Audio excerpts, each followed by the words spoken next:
So you may recall that after Trump became the president, he then issued presidential orders to stop all foreign funding. And at that time, Right to Care, we depended a lot on US aid funded funding. Our total funding was probably about 1.3 billion rand at that time, when suddenly the tap was closed. And after some time, all our US aid funded programs were closed, were terminated, and I had to let go of people. A very difficult time for me. How many people? I think about 700 people. So you ran a Section 189 189. with a capital A. So we ran this this process where people who livelihoods just went through the window. There was a lady called Deborah Pater who used to be on ETV. ETV, before ETV, she was also on 702. Top reporter. Yeah. I remember. So she calls me and says she needs to see me, comes there with cameras and says to me, I need to interview you now live for the news at 7. What did you say? You don't like cameras? No.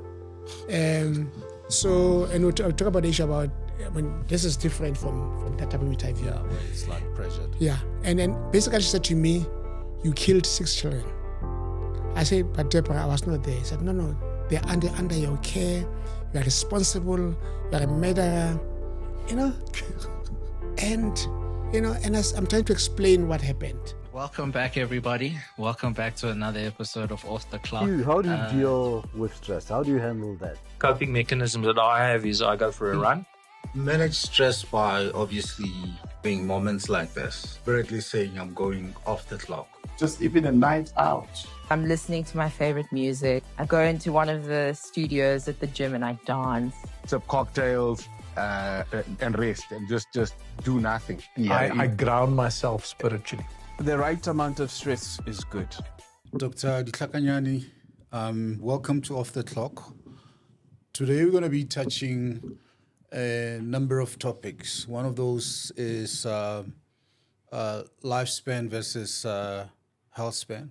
I mean, as a doctor, I'm sure you'll be comfortable in discussing that, and some of the greatest regrets that you made, because you've been around probably about, judging from the way you look, about 6 decades around, and in the healthcare space, and also, we'll probably want to know how you met your wife, and your family setup, and other stuff. But the one thing that we do here at Off the Clock is not about us, it's about our guest. So allow you to do a lot of sharing and talking. I would like you to just introduce yourself the way you like. You can brag about yourself. Thank you very much for the invitation. Victor Litlhakanyane, yes. I am married to my wife, Nono, for 34 years. Okay. I've got 2 children, twins, a boy and a girl. Identical? They've got some identical features, but usually when it's a boy and a girl, they're not necessarily identical. Yeah. Isn't that called paternal twins? Yes. So they're doing well in their careers. I'm very proud of what they've achieved in their lives. And they both now have children, so we have 2 grandchildren. A son for my daughter, started school this year, this week in fact, in grade 1. And the young one for my son, it's yesterday on the 15th was a 1 month old. 1 candle. Yeah. Okay. So that's where we are. So quite a family man. I don't have many friends. My families are my friends, my wife and my kids. I thought I was your friend. So I said I don't have many friends. So really I spend a lot of time with my kids. We travel a lot. We've got common interest with my family, and we do stuff together. Okay, that's keeping you together. Yeah. Let's go right into it. You've been around, involved into. I think when I first met you, you were with a Free State government and then moved into Netcare and a whole lot of other very important roles that help healthcare access, improve healthcare. I mean, looking back to all those roles, any regrets, any missed opportunities? I think in that space that maybe could have done them better. I went into leadership positions. Really, it was not my planned career originally. I planned to be a clinician, an academic, to really do research and publish, and that's what probably the biggest regret I have. I still feel I could make a contribution in medicine. Really, because I'm in my field of oncology. It's really a developing field, a lot of areas, a lot of answers that we want to get.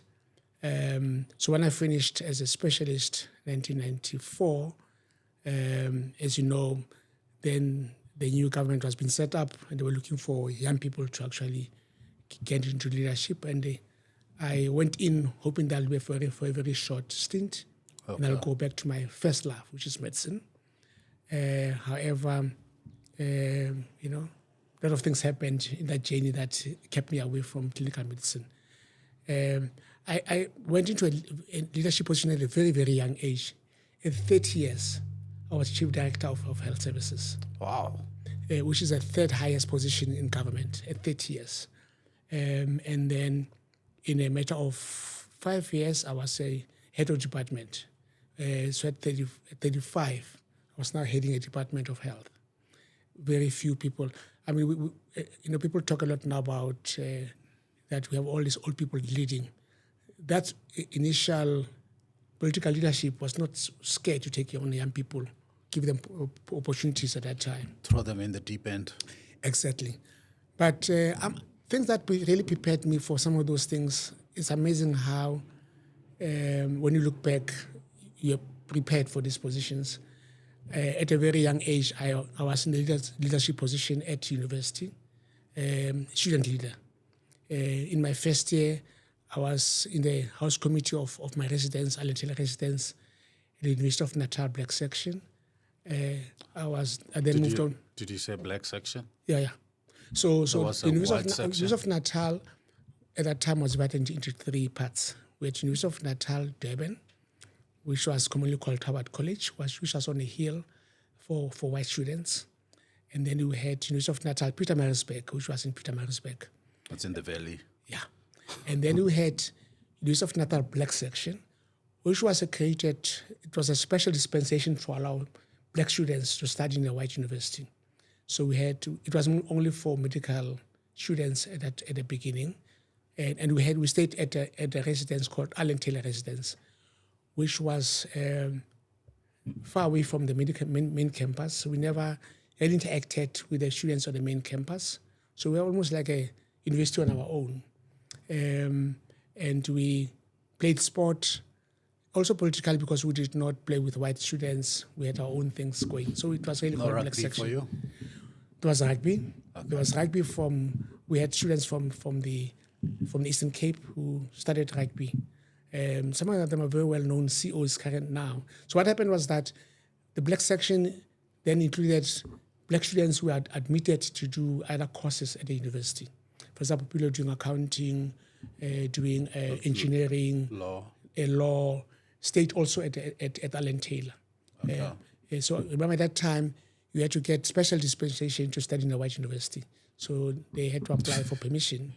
So when they were allowed, but they could not stay at the white residence because the white residents were in white areas. So as you go, Alentela was in the black area, in Wentworth, which was a colored, it was called Osterville, the township, the colored township. So we stayed in there, and we used to go to the medical school by bus.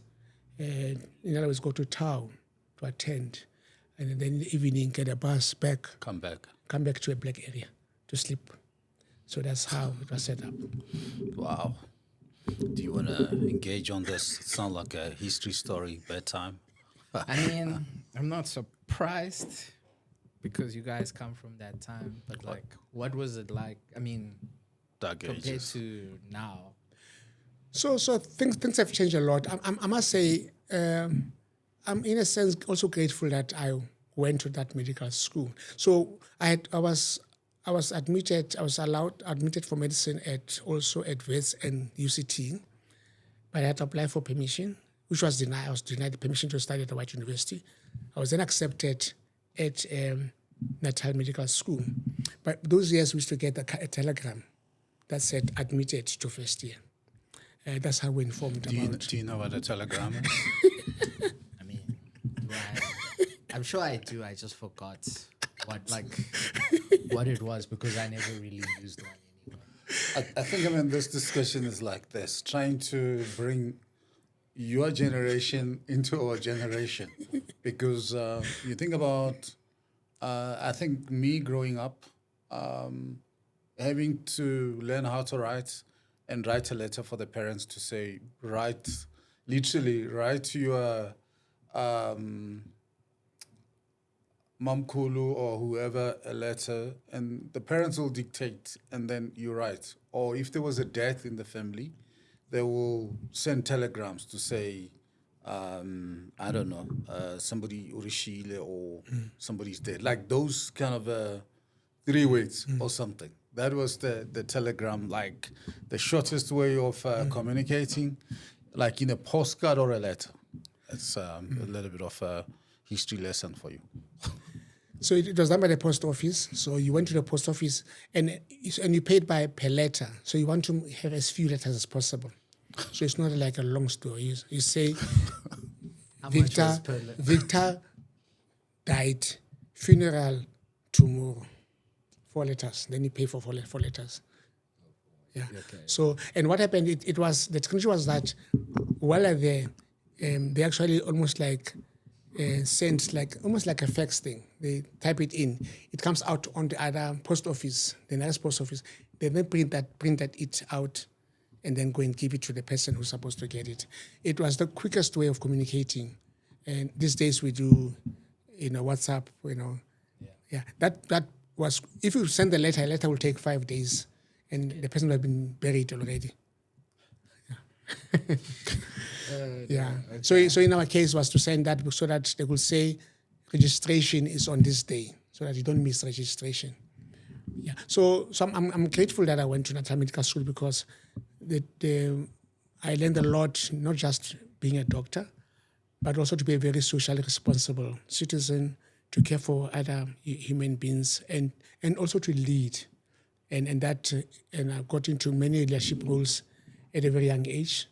The nice thing about medical school is that you stay long at the university and you get time to develop your skills. 6 years is a long time being at the university. So you come out there at 24, very mature in a sense. So I learned a lot. So when I became chief director, I could chair a meeting, I could take decisions, I could summarize, what was discussed. So a lot of skills I had already picked up at that time. And that helped me to really, because my reports were older people. There were people that had been in the system for a long time. And how did that dynamic work? Because, not so much like you. I became CEO when I was 35. And sometimes the old way and the older people was like, just a light D, you can't tell me too much. But how was that dynamic for you? So I guess the first thing that when the new government was formed, 94, 95, I think the older generation, we were mainly white, were still shocked by the whole thing. I was in the Free State, worked among Afrikaners. Afrikaners respect authority. They respect titles. So if you are in charge, you're in charge. So that's one thing they did. They don't, and they either like you, they don't like you. They don't hide. There's no middle ground. There's no middle ground. So I knew up front, this guy is on my side and he's got my back. This one is not. So you learn skills to accommodate them. One difficulty they had was that here's a new government that speaks English. They grew up speaking Afrikaans. Everything's in Afrikaans. And to command Afrikaans was quite a challenge for them. Some of them decided to drop off, took AD packages. for different reasons. I'll give a story about Mr. Els, who a very interesting gentleman, much older than me. Maybe he was 15 years older than me. Had been in government since matric, after matric. That government ensured that the young people got careers. They got into careers. Solving the poor-white problem. Yeah, especially Afrikaners. I think when they took over, they made sure that the Afrikaner people really, got into positions that really mattered in government. So Mr. Els was a typical public servant. Did an 8-to-4 job, and he was happy with that arrangement. So 1995 towards the end of 1996 beginning, we got cell phones for the first time. The old brick cell phones that had an aerial, heavy things that we used to carry. Ericsson. Yeah. Or the Nokia's one, those early brands. And then Mr. Els, this guy came to explain how this thing works and stuff like that. And he was looking serious and not asking questions. I said, Mr. Els, why are you not engaging with this discussion? He said, this guy said I must take this with me all the time. I go to the bathroom, I get a call, I must respond. I go home, I must respond to this thing. I'm used to, when I leave the office, nobody contacts me, until I come back the following day. And we talk about, work balance in a sense. This guy said, when I go to Pretoria for a meeting to the National Health Department, when I leave the office, I'm not contactable until I come back. If there are any submissions that require my signature, I see them when I come back. They put them on the desk. Now this thing, I have to work all the time. I'm not going to. I need not sign up for that. Actually, he resigned and left. He took an early package and left. so yeah, he said, "That's not what I." We're excited. We're happy that we've got new technology. We can communicate all the time. And talk in the bathroom as well. Yeah, and he was not happy about that part. yeah. So the good lessons that I learned at an early age at medical school, and that really helped me to adapt to leading and be able to. Understand people and try and do a good job. Yeah. What was the most challenging thing you found in medical school? Because I'm sure you said it yourself, you're at university for a long time. So I'm sure at some point you must have been like, oof, can I do this? Or you're overstressed or something. Medical school was tough in terms of the volume of work. And remember, medical school has a long academic year. Medical students start on the 2nd of January. They don't start when universities open in February. It's a long academic year because there's so much to absorb. You come with a medicine science background, not realizing that there's so much to actually absorb and retain and to remember. My second love was, engineering. I guess at that time we did not have many career options as the kids now have. It was either medicine or engineering. So my engineering was my second option. In second year, when I was doing anatomy, I called home. We used to have a tiki box at rest. The phone. Your phone. With the coins. With a coin. Called home. Talked to my dad. So it's a landline. So I can't phone my dad anytime. It has to be when he's off work, he's at home. He said, Dad, I don't want to do medicine anymore. This thing is tough. I've never failed through school. First time I fail is at university. This is not on. I think I must leave and go back and do engineering. I think I'll do better engineering. My dad said, son, you're already there. You should come. It's only second year, Dad.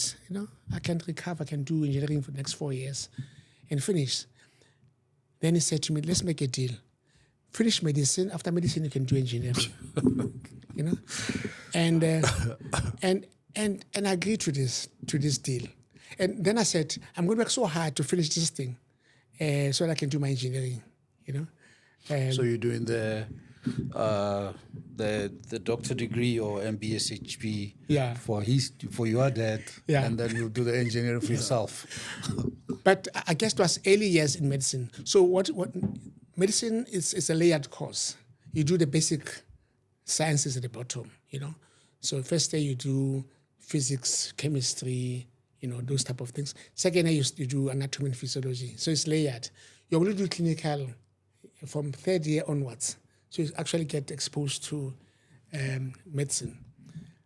And towards of the 6 years, I started enjoying medicine because now I saw the pain of doing those basic courses, because now I could apply the knowledge that at that time I did not see. Why do I not need to understand the ulnar nerve?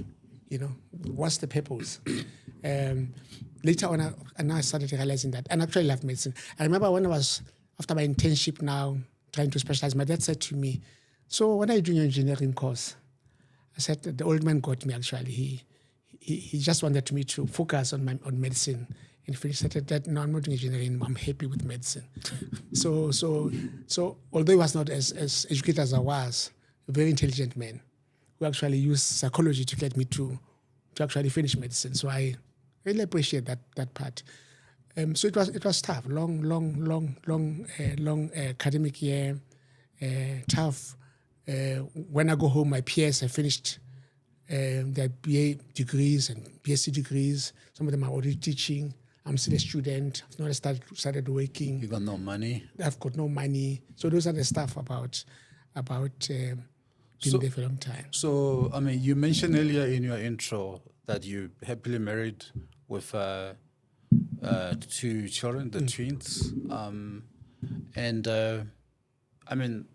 And you said your career has kind of started very young, 24, 25, you're still already working. How did you meet your wife? Was this arranged, or was she brought to you from the Lesotho? How did that happen? So I met my wife, typical of doctors, in a ward. So I did my internship from 1988 to 89. Where did you do it? At Belumi Hospital. I was the first black intern to work at Belumi Hospital in Bloemfontein. Belumi Hospital, yeah. Okay. So up to that time, there were no black people allowed to work as interns there, mainly because the system was in Afrikaans, and also because it was part of the University of the Free State Medical School, Yeah. Yeah. So for some reason, I applied and they took me, and then I started working there. So in 1990, I was now a medical officer in obstetrics and gynecology. Before I started to specialize, I was still trying to find my specialty. It was the 2nd of January. I walked into the ward. Now, I know, because, if you are the only, for some time, I was the only black doctor in the hospital. Everybody knew me. And because I also stood out. Exactly. And also because I growing up in that township in Bloemfontein, many of the nurses, the technologists knew me from school or from the township and so on and so on. I walk into this ward and I see a new face. I said, "Sister, you must be new here." And she said to me, "Yes, I'm new here." And I said, "Please, what's your name?" She said, "No, I'm Sister Ntamehlo." I said, "I'm Dr. Litlhakanyane, but you can call me Lavi." So Lavi is my nickname that I grew up with. Really? Like a stage name? Yeah. When you're on stage, they call you Lavi? Yeah. Spell that for me, please. Lovie. Okay, Lavi. Yeah. So people who know me from childhood called me Lavi. Those who know me professionally called me Victor. So, and she said, hi, doctor. What type of a doctor are you? Dr. Love. Yeah. And that's the first time I interacted with my wife. And she did not train at Belumi. She had trained as a nurse at Tshepong Hospital. In Krugersdorp. Klerksdorp. In Klerksdorp. Yeah. Interesting history. And she decided she wanted a bigger academic hospital and then applied to go to Belumi. And she came there on a transfer to Belumi. So, and the other interesting part is that she's not actually from Klerksdorp. She's actually from Mafike. So her dad got a job in the mines, Valriv's mines. And then they moved to Skomplas, what it's called. It's a accommodation provided by the mines, next to the mines. And then she grew up at Valriv's at the mines. And then Klerksdorp became her second home. And when she wanted to do nursing after matric, she trained at Tshepong. Yeah. So, but even further, they actually Xhosas. Yeah, so that's what I realized as well. Because of the mining factor in Klerksdorp, Stilfontein, those areas, Potch, there is quite a very diverse kind of a Tswana people, Sotho, Xhosa, people, because of work. I think people went there to work and then started families and stayed there. Yeah. But the area they come from in Mafeking is called Litlhakanyane, which comes from a Xhosa word, Ukumanyana, Limanyano. Yeah. But it was Tswanified. So you find Xhosas there who came to the Mafeking area that many years ago. So and actually, so they are call them Xhosa Batswana because they speak is Xhosa at home, Setswana in the street. Very interesting setup. So she's that type of, she's Xhosa but never actually grew up in Eastern Cape, but grew up in the Northwest. in Northwest. Yeah. Wow. So I guess the rest was history. After the rest is history. You asked her to call you Lavi, and she's still calling you Lavi. She actually calls me Victor. When she calls me Lavi, I think there's something else. She said, what's happening now? Yeah. Yeah. But I mean, that's a very interesting story. And then we had twins. Now, because she's a nurse, and she worked awkward hours, nurses work hard. I must say that the most hardworking people that I know, I have so much respect for nurses. So she'll be working night duty, or she'll be working weekends, and have to look after the kids. Okay? But sometimes I'll also be on call. Okay. When you're on call, we used to wear what we call blip. It's like a pager. Yeah. A pager. Yeah. Yeah. So that pages you. So before cell phones. So this thing will go beep beep. And my kids hated this thing when it went on. They said, there it goes again.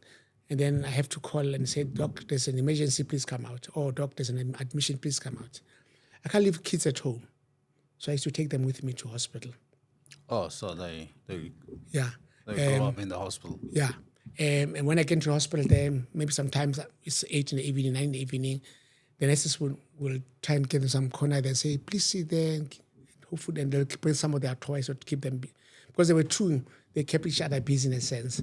I'll do whatever I need to do. Then we go back home. They'll sleep in the car, get home, take them out of the car, put them into bed, that type of thing.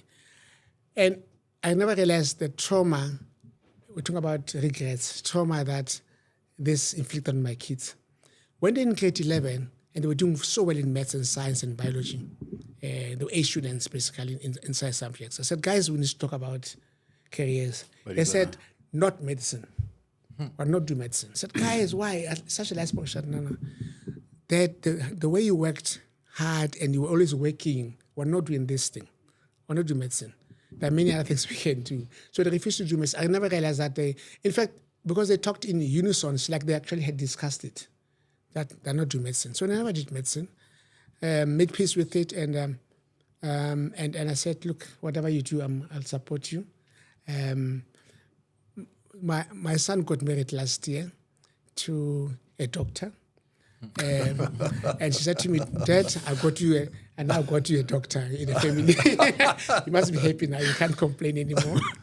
So basically is that the regret, but I had no other option. I could not leave the kids at home. I had to take my kids with me because my wife was at home when I'm on call. I did not realize that it was causing so much pain to them. But I mean, I think the upside is that it brought you so close to them. I'm sure that connection has been deep. Yeah. I mean, I was very close in raising my kids, being a nurse myself. I wasn't scared to change nappies or prepare feeds, and probably I was doing the best milk formula mixing, and that's why they're so big and happy. And I mean, I think sometimes we take those things for granted, but it's an investment that pays up later. You know? And the one thing I did, and talking about trying to get a balance with the family, I tried not to miss any major event the kids had. My kids were, like me, are very sporting. So my daughter tried 25 sports through. I used to buy a racket today, a hockey stick tomorrow, do that, because whenever she wanted to swim, yes, I buy stuff. She wants to play netball, I buy. My son the same. And whenever there was something at school or an event, I'll do my best to be there because I thought it was important for me to be there for my kids. And that also created this strong bond between us. My son plays golf, my daughter plays golf, my wife stopped playing golf, but the three of us can actually go and play golf together. Yeah, cool. Yeah. So we had that strong bond. The other thing I did when is to take the kids to school. Very difficult in our jobs. So because, but I did my best to ensure that probably 80% of the time I was the one taking them to school. And we had quality time in the car to discuss every topic. They will ask about anything. I'll ask them questions about, not just about schoolwork, but also about life issues, about did they hear this in the news? What do they understand about this issue? And really that was some of the best times I had, deep discussions we had in the car, and that created this strong bond with them. I'll tell you a very nice story. My daughter was in grade 11, I guess, time when she was trying to look at boys, and then I said to her, Mimi, I call her Mimi, boys lie. Dad, how do you know? I said, I was once a boy. So I'm not saying that you should not listen to boys and be nice to them, but listen with carefully. Don't just buy everything the boys tell you, because when they want something else, they tell you something else, So go out there with your guards up. She did her BCom degree at Wits, and then she said to me when she was in third or second, I said, Dad, you're so right. This boy is lying. This boy is lying. I said, I told you, my girl. So now you know. I said, no. Now I've realized that they lie. Yeah, so giving them life skills. So wait, what's the equivalent advice that you would have given your son? Pardon? I'm saying, okay, you told your daughter this in grade 11, boys lie. Yeah. Did you give your son similar advice? Yeah. So I'll just give you an example about the stuff I discussed with my daughter. I mean, there are many examples about things because we're discussing different topics. My son, the topic that my son loves, my son loved sport. He played sport at there's a school called Grey College in Bloemfontein. It's a sporty school. Yeah. Some of the best Springbok players, rugby, cricket, came from there. And my son was into sport. And I said to my son, you can play sport, I don't mind that. But please also focus on your academics to, study well, to, so that you have a fallback position. And he actually enjoys that. I said that there's a time when I thought school is useless. I could just focus on sport and that's it. But you gave me that advice that really made me, because I could never be a professional sports player, but I have now have a career that I could be proud of. Yeah. So no advice on girls to you? And my I guess boys are different. My boy was not into girls into high school.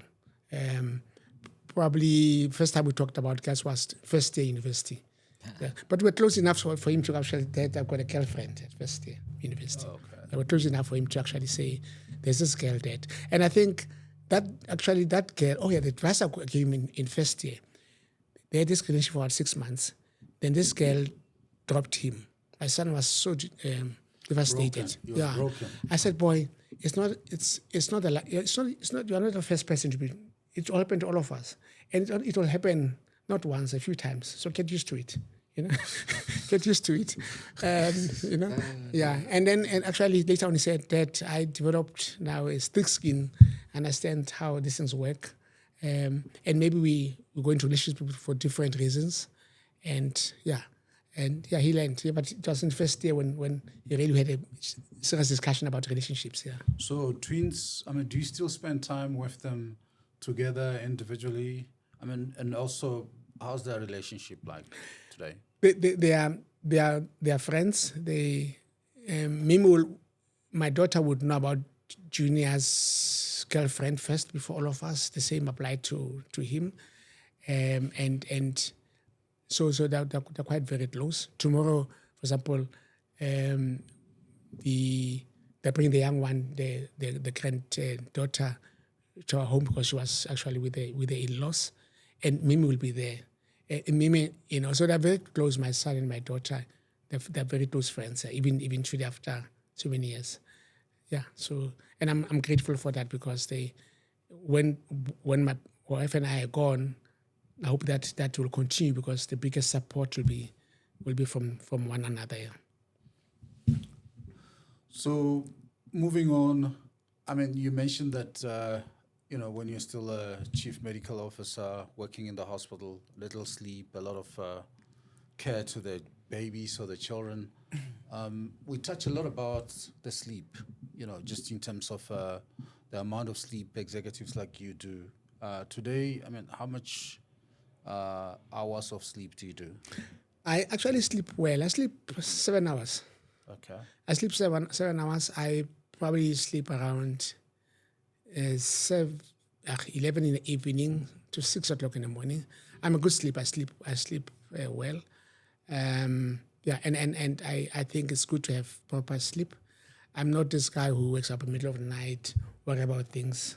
I try, and when I go to bed, I've resolved issues that don't keep my brain active, and then wake up in the morning fresh for the following day. I know there are different philosophies about sleep. There are people who say sleep is a luxury, it's a wasted time. But I think sleep is good to give you proper balance. And the longer you sleep, the better it is because you go through different phases of sleeping, and therefore you come out much better. And yeah, when I was a young doctor, I never had that luxury. So you're always up. Yeah, always up. But when I became much more in leadership positions, I tried to sleep, as much as I could. Yeah. Do you do more on weekends? I actually still wake up almost at the same time, even weekends, but much more lazy in a sense. But because I'm also active in other things, in sport, as we'll come to that now. So weekend is time for things other things that I love, that take me away from my day-to-day work-related things. So I'm involved in the sport of softball, which is an American sport. I don't know if you know softball. Softball. Yeah. Yeah. Yeah. So I played softball since I was 14, and this sport taught me two things. One is really about teamwork. It's not like an individual sport. You need other people. You can't play it on your own. But also, each position is specialized positions. You also learn to be a specialist within a team. If you are a catcher, you are a pitcher, you are a first baser. Each of those you have different skills, but you still rely on the other team. So it was important for me in my career to actually understand that I may be a specialist, but I don't know everything, and I need other team members to do their bit to really make a team.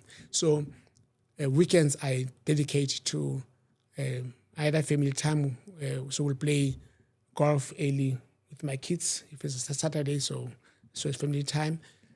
Afternoons usually softball.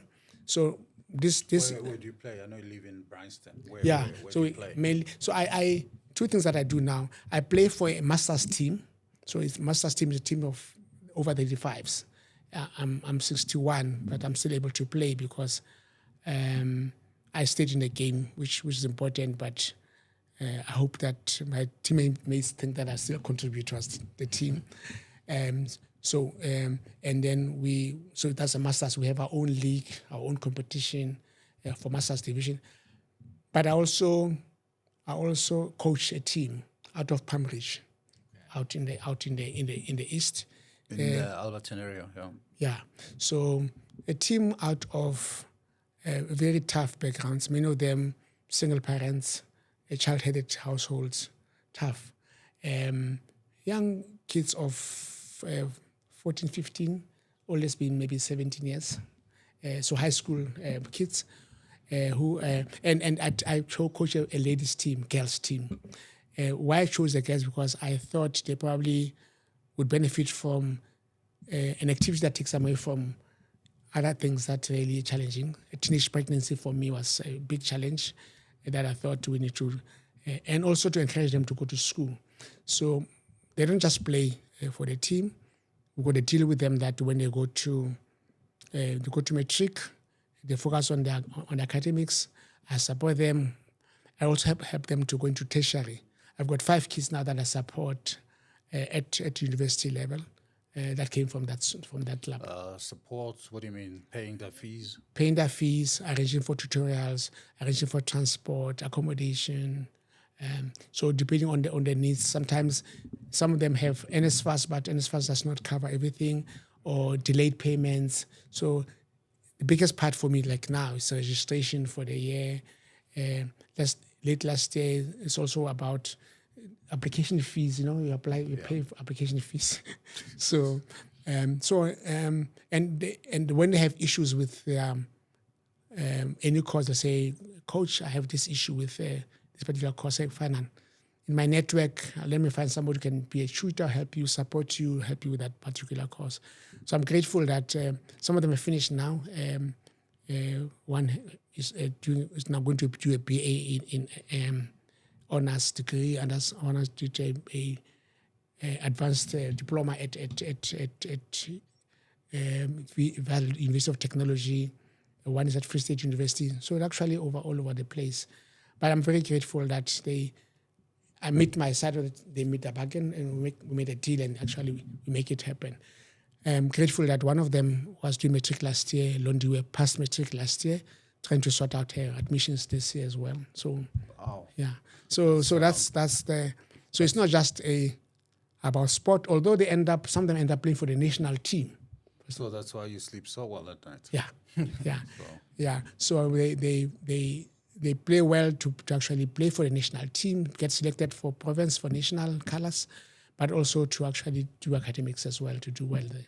So yeah, I love that. So that really also what takes my time over the weekends. I do two other things in softball. I'm the head of the medical commission. So I look after all the national teams, their medical needs.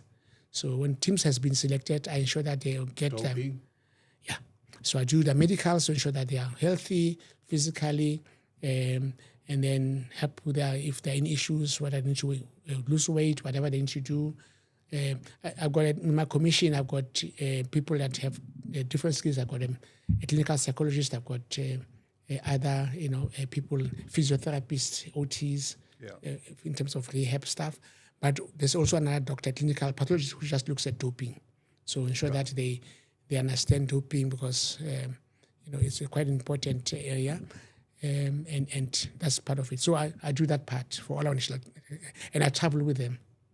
So last year I went to Kenya for the qualifiers of the women's team for the World Cup this year. We qualified from Africa. We're going to Oklahoma to play in September. Happy about that. The day before, I was with the men's team, the national men's team, also qualified for the World Cup that actually also played in Oklahoma, the previous year in Spain. So I've been to probably about 15, 16 countries just traveling with the national team. And when I'm there, I look after their well-being, generally speaking. The other thing I do, I'm also the chairman of the Masters Division. So the Masters Division, which are the Masters teams in South Africa, have their own, association, which I head, to ensure that the purpose of the Masters Division is to ensure that people, the older we become, the more we stay playing softball, because for our own health, because it's important for us to be healthy.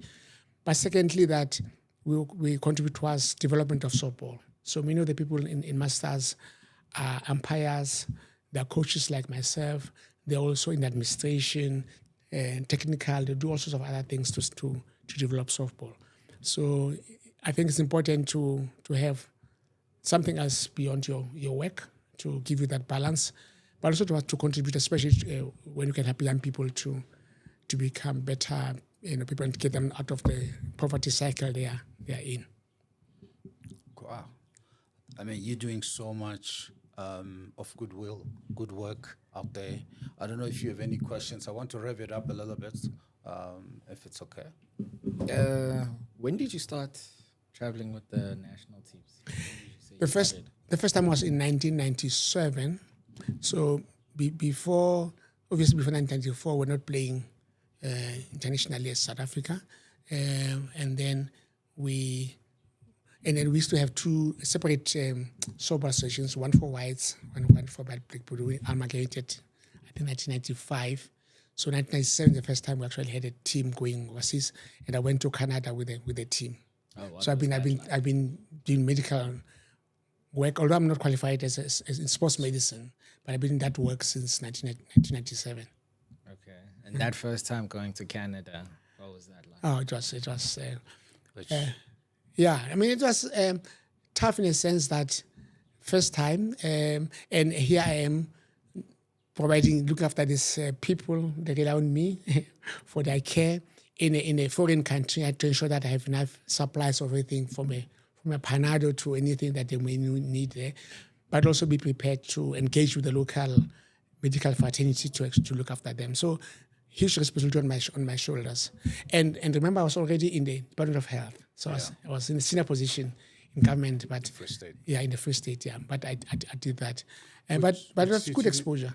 Which city did you go? Toronto, Ottawa? No, St. John's. You know, one of the islands on the east coast of Canada. Oh, close to Montreal. Yeah, okay. yeah. So very, very nice outing. A bit. It was summer, but for us it was just cold. So it's also a shock of different environment. But I enjoyed that trip. Went via New York, and then when in New York there was a big the Yankees baseball game playing. Went to the Yankees? We went there as a team. Huge stadium, like can you imagine, like 80,000 people watching a game of baseball. Amazing. I mean, it's just very interesting. I think I brought that baseball there as part of souvenir after being there and the heads. In the head, yeah. For me, what was apart from the game, I think the Yankees was playing. I think a team out of California or Arizona. I can't remember the name. The whole experience with people selling peanuts. Yeah. And the way they do it, like peanuts, and throw it back there. They walk and take $2. So like peanuts on the grass. That's like, and the quality of the peanuts were also not good. But it's just a different experience. And also, just before the game, before you get in, I mean, the whole control of that 80,000 is the drama. Yeah. VIP bars in and get out as well. And I mean, I think it's quite commercially, the side of sport in the US is amazing, and the marketing and branding of the game. So the game has commercials, you know. The game, so the game is actually slower than we played here, because when innings change, there will be like a commercial about something. So huge branding issues about, and I think a lot of money is invested and made in sport in the years, like we do here. Yeah, which I hated. I mean, I used to go see a basketball game. I saw probably about 3, but I mean, the whole stopping after 15 minutes and do adverts and things just pissed me off. I mean, I went to see the Nets. The Nets is a team out of New Jersey, the other one. And also when I was in Arizona, I went to see the game, and also in Freetown in Atlanta. Yeah. It's like, it will piss you off. I mean, you used to watch a match, it's 45, it's nonstop. That's like 15 minutes, they dance, they stop, they do adverts. I'd rather watch it at home where they cut them off and clean it and give it to me like that. Yeah. So just moving on. I mean, up until now, you've been painting all this glorious life. Everything's going well. You're kissing the kids to work, to work or to sleep. Your wife is calling you lovey. But I mean, you having been at the core and center of the corporate world in the Free State, Netcare, Now Life, Now Right to Care, and other organizations that you didn't make. You know, the CEO role or the chair role, sometimes people only paint the good picture. And I know, having been there's the evil side, the real, most painful side of things. Have you seen any evil? Do you want to share a little bit of, stuff that got your stomach running, or Yeah, or I mean, gave this. you a little bit of a headache? Yeah, I mean, this positions are actually very lonely, in a sense that people have expect you for you to have all the knowledge and so on and so on. Quite lonely, because also people try and avoid you as much as possible when you want them to be close to you and actually give you a good advice and so on and so on. And I've seen, and I've also worked under people, where either in government or in the private sector, who were CEOs, where I try to say, look, if I become a CEO, head of department, these are the things that I'll avoid as much as possible. You also have to take very tough decisions that are not always popular in this position, and that tends to, people want you to be a nice person, but you have responsibility towards the business, and therefore you have to take the best decisions at that time. You're not always right. I've made mistakes. You're not always right, but for me, it's about. Doc, you're very high level there. Yeah, and you must take. I think better take a decision than not taking a decision. Take a decision, learn from it. If you made a mistake, learn from it and move on. Rather than so, my philosophy was that if I rather do that and not drag things and try and consult 20 times. Yeah. So yeah, I think my challenge has always been that I listen, but at the end I take a decision. Sometimes not necessarily the right one, the right decision, but I think it's better that way than dragging onto something without any sitting on the fence. Mm. So any scandals? I'm sure you've seen a lot of things. I have, and some of them kept me awake at night. There were nights when I couldn't sleep, and I'll just give you a flavor. When I joined Medtronic as a CEO, I didn't know that there was a fraud case where this lady stole $500 million. 537 million to be exact, which actually most of that money was stolen from SARS, not from the company. But she was very smart in stealing the money. So my second week when I was there, they called me, the outgoing CEO as a gift called me, and the CFO. His name was Peter, and the CEO's name was Peter. So if you ever give an opportunity to name your grandchildren, you can name them Peter. Yeah. And told me the story, which was like and was still at the courts because this person was still running, not avoiding to face the music. When I looked into those details of what she did and what she did with the money, was quite scary. Have you seen that much? Yeah. No, I've seen serious things, and like you said, some of them inherited. You can't say I was not there. You have to, now you're the CEO. You have to take action. The most painful one was incident that happened while I was the head of department in the Free State. I get to work in the morning, and I found one of the head of neonatology at Pilgrim Hospital waiting for me at the reception. I said, "Doc, how can I help you?" He said, "I need to see you, HOD." Going to the office, says to me, "We lost 6 patients, neonates, in the neonatal unit at Pilgrim." In one night? In one night. I said, no, it's not possible. I said, he said, it's six children. He said, she's been awake. She was called in last night when her first baby died.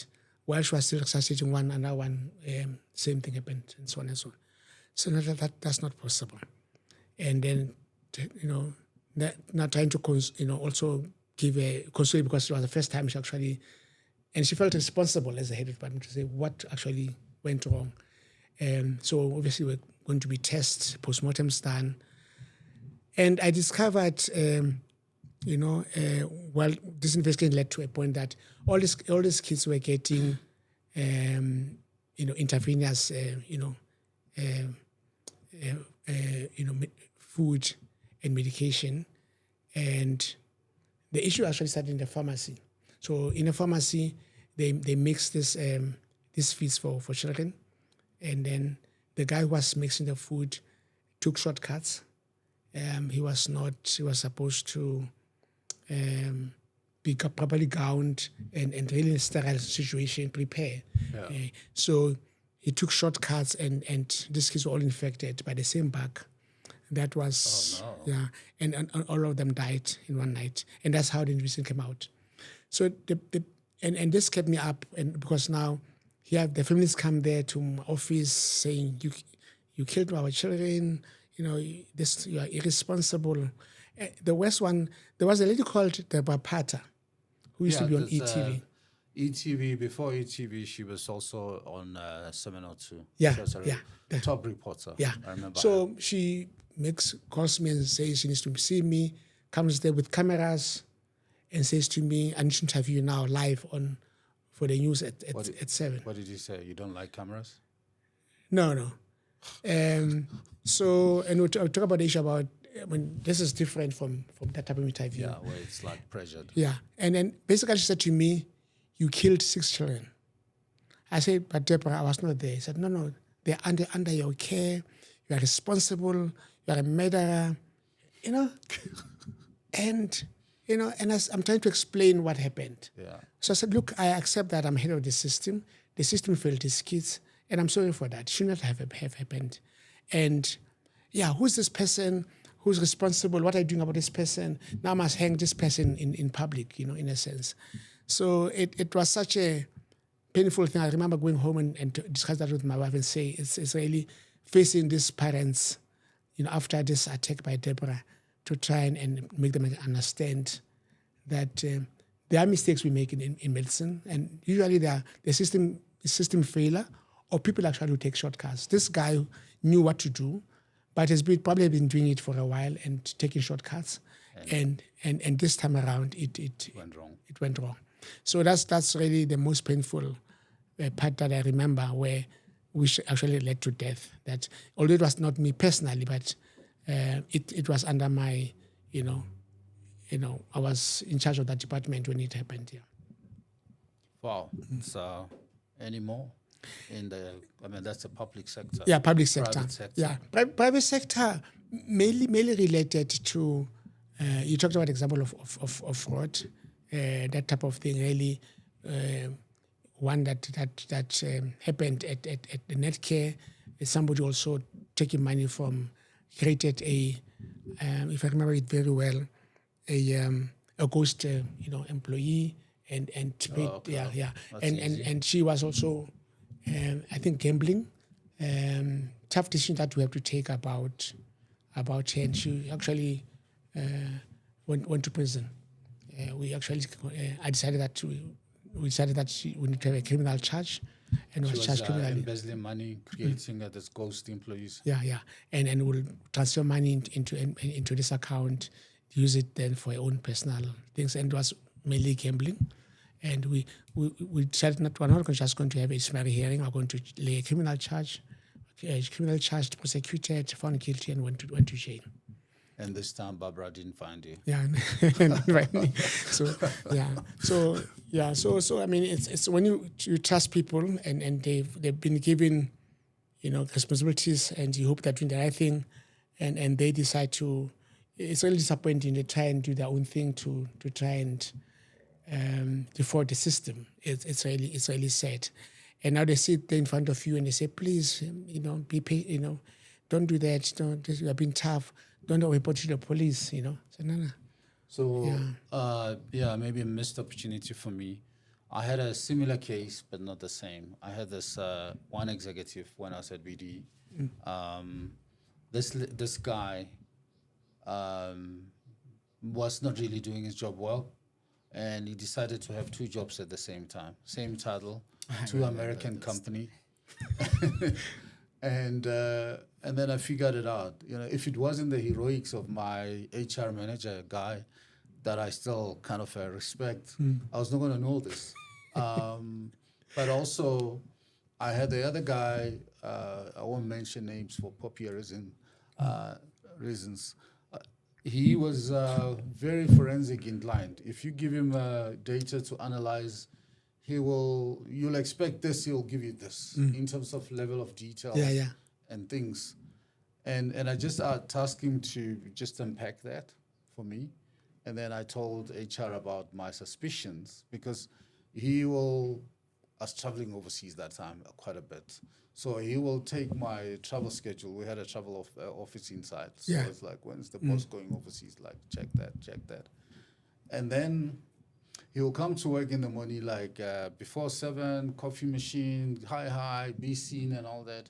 Before 8, when the office really is like flourishing, because the offices were in Woodmead, and then he will get in the car, speed up, and go to another company, American company, which was in Bedfordview, start his other day and all that, and then do the work. Around 3, he rushed back speeding because we could also put the data of a tracker, the thing, because we're paying it free for everybody else there. And yeah, when I discovered all that information, including the HR, head of HR was able to talk to HR person at that company, and then realized that no, the guy lied, that he left, you didn't pay me bonus. He asked for bonus from us. Because we wanted him so much, we paid him another bonus, which we paid him bonus. So he had 2 bonuses and 2 salaries for 6 months or 8 months before we caught him. So I had to let him go immediately, but I didn't take him to jail. But the sad part was he anyway took us to CCMA for process to say, well, we fired a... And then there was this also lawyer who was just the labor lawyer who was waiting for all my BD people to complain and do that. But after he was, probably because the case dragged, 8 months of no work, they met, and then he was asking for at least a 2-month settlement. The guy looked like he didn't wash, he didn't have a meal. He was in a bad condition, but he had a lawyer to pay as well. Quite interesting. The most devastating one I want to share with you was really what happened at Right to Care last year. So you may recall that after Trump became the president, he then issued presidential orders to stop all foreign funding. And at that time, Right to Care, we depended a lot on US aid funded funding. Our total funding was about 1.3 billion rand at that time, when suddenly the tap was closed. And after some time, all our US aid funded programs were closed, were terminated, and I had to let go of people. A very difficult time for me. How many people? I think about 700 people. So you ran a Section 189? 189. With a capital A. So we ran this this process where people who livelihoods just went through the window, and ran this process of consultation, had to pay them their severance. Many of them even today have not been able to get jobs. Some of them very, very well-educated, well-experienced people that have given their lives to the business. Yeah, and that did not stop. Actually, we had other waves of retrenchments. So that was our first wave. A second wave again in last year. We're currently now has just finished another wave. We had a program called voluntary medical circumcisions that also the funding was stopped late last year. It was funded by CDC. And we also now had to let go of people. This is the last working month. So devastation, of course, by the stoppages has been. but also the impact it had on our patients. Remember, our main programs were really about ensuring that our patients, people get tested, they stay on treatment, and they get parallel suppressed. Okay, we talk about this 95 targets. So suddenly, because there was not, and we're supporting people that are being looked after by our government, because there's nobody now who's now ensuring that people actually being tested, or it actually affected our HIV programs in South Africa. Patients now stopped taking their treatment. The viral loads, they started getting, sick again, which means they could. So the government is not stepping in. So the stepping in that happened, government provided some funding to provinces to support, but the government does not have the means to close that gap that was opened. And we tried all other governments also to assist. No government in the world can really close that gap that US government was providing. Even Global Fund? Even Global Fund. Okay. Global Fund is also funded by the US government. And other governments. Yeah, but US it's like the UN is mainly, it's like WHO is mainly the US. Yeah. So basically it's that we could not close that gap. Currently we're assisting Mpumalanga and the Free State. They got some funding through government to actually try and stabilize their programs there. We're assisting through employing some people there. But I think one side is the impact it had on our staff. For me, the most painful is actually the impact it had on people, that our clients that we look after, and how they regressed when HIV was becoming a chronic condition. You could live with it for life, and suddenly people actually were not taking their treatment for any reason, and now they're actually regressing. So that's the concern. And if people do that, then it means they can transmit the HIV, and therefore the spread, and we're not able to cap the spread of HIV. So it's really has been a very tough year since last year. Oof. Yeah. Let's maybe we do one question, I do one, and we allow the good doctor here to take a revenge and ask us some questions. I'm done with my questions, so you can go. So just a question for me on this show focuses a lot on longevity, work-life balance. I mean, as a doctor, your thoughts on lifespan versus health span, where you live until 90, but the last 30 years is like you're lying on a bed and you're not enjoying life. You, as a very sportive person, if you lived up to 90, you want to play your favorite game all along. Your thoughts on that? I'm as you know, I'm an oncologist, so I'm a cancer specialist, probably one of the most challenging disciplines of medicine. Yeah. I remember when I was still training to be a specialist, and I asked my professor, Professor Hoodhouse, to say, Prof. Hoodhouse, how will I know that I'm a good doctor, I'm a good specialist? He said to me, when you know when to stop treating patients.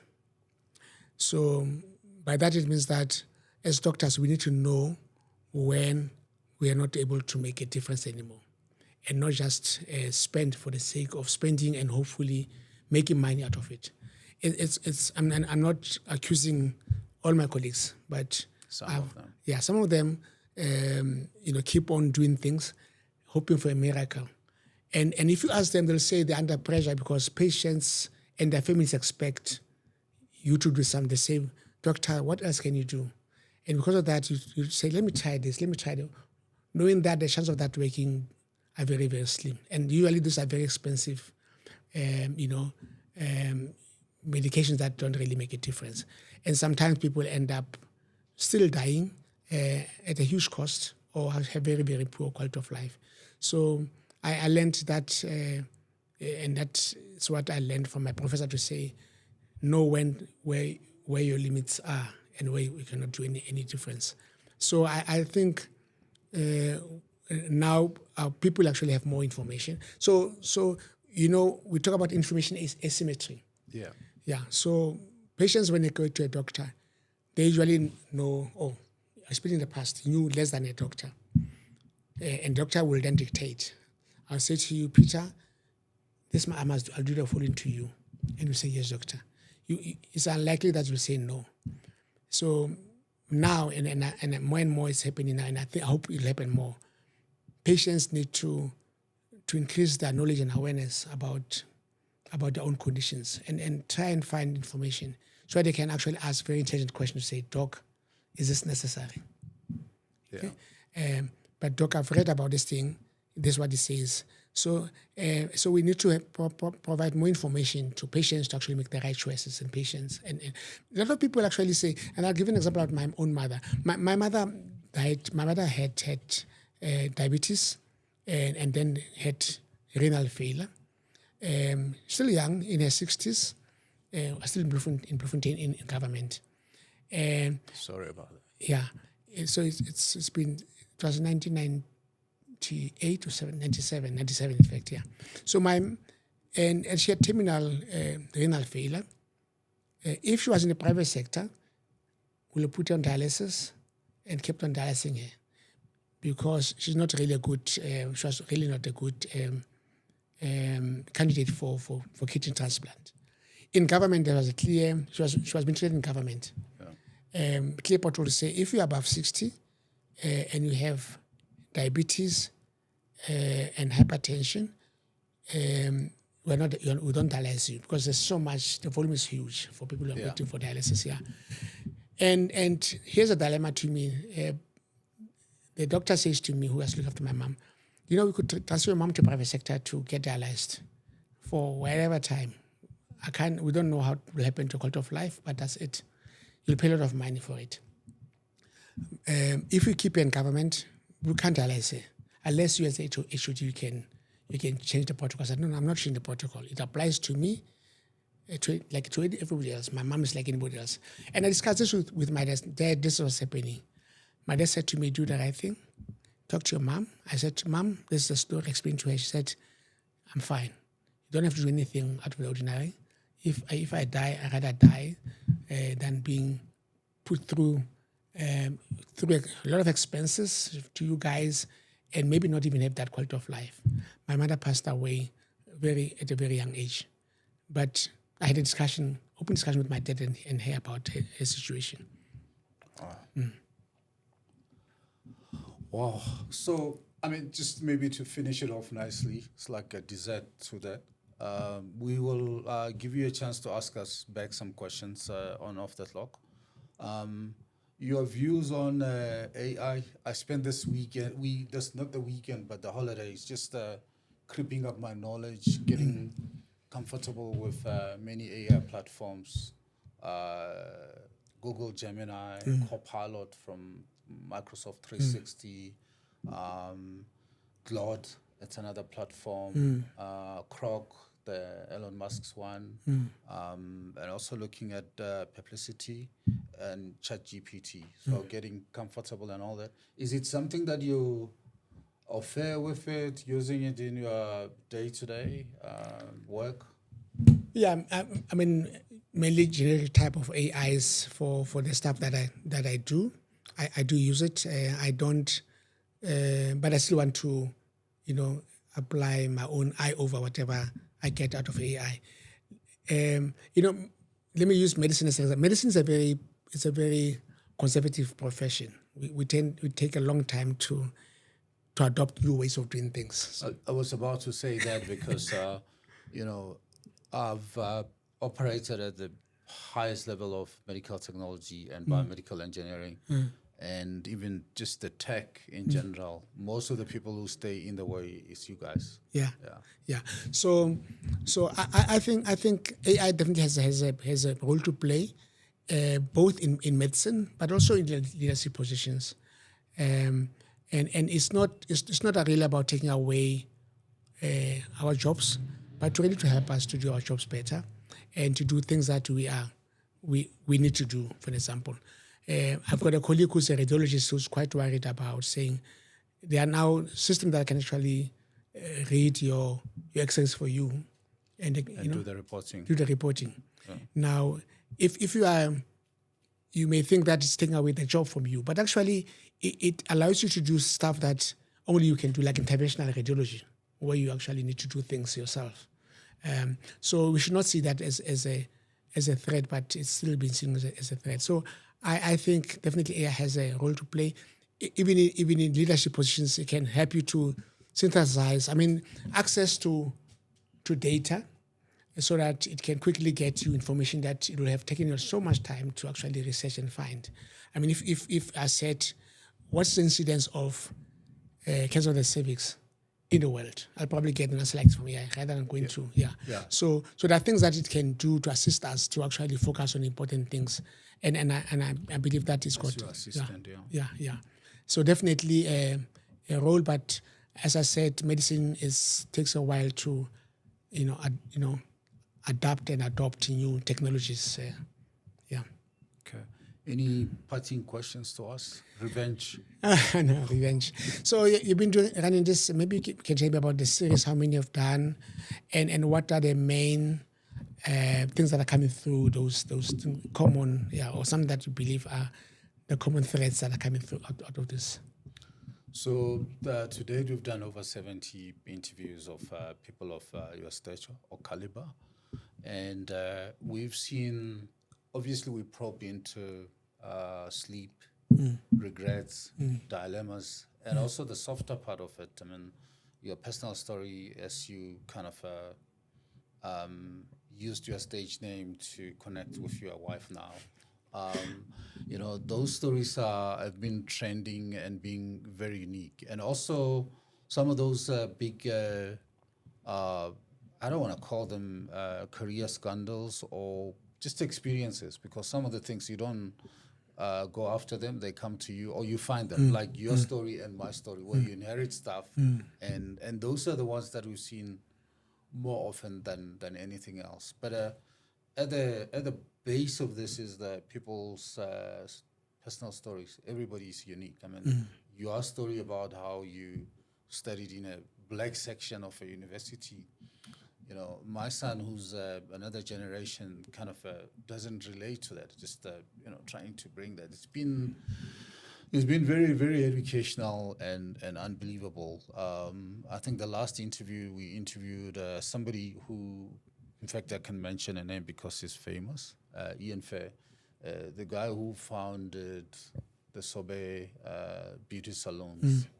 But before that, he founded Kmart. He was doing music shops and records and LPs, but also he did production for music for Kefa Semenya, Letampule, and also Yuma Sekela and the Soul Brothers. So it's kind of a variety of angles that are coming out of that. But the guy is just so obsessed with culture. And he started the Culture Institute before he started the company, just to make sure that the culture of doing procedures and beauty, it's embedded, and you can see the difference. So very rich stories and themes, I think, that are coming through. So hopefully those will be captured and so that the next generation, we're probably about, except that I did an MBA and did a number of leadership courses, we're especially the first generation of people who are in government. We're pioneers and there were no things to refer to. So, capturing these stories and capturing the lessons could be good for people who go into leadership positions to actually have, proper case studies, proper, reference points to actually work with. Yeah, I mean, each interview is it's a case study in its own right, and we take from that. And we always say probably this is ending up in a book, business and leadership book that kind of it's a roadmap for up and coming people to learn from some of these experiences. Thank you very much for inviting me. Yes, thank you for spending the time with us and sharing thank so you. much. Yeah.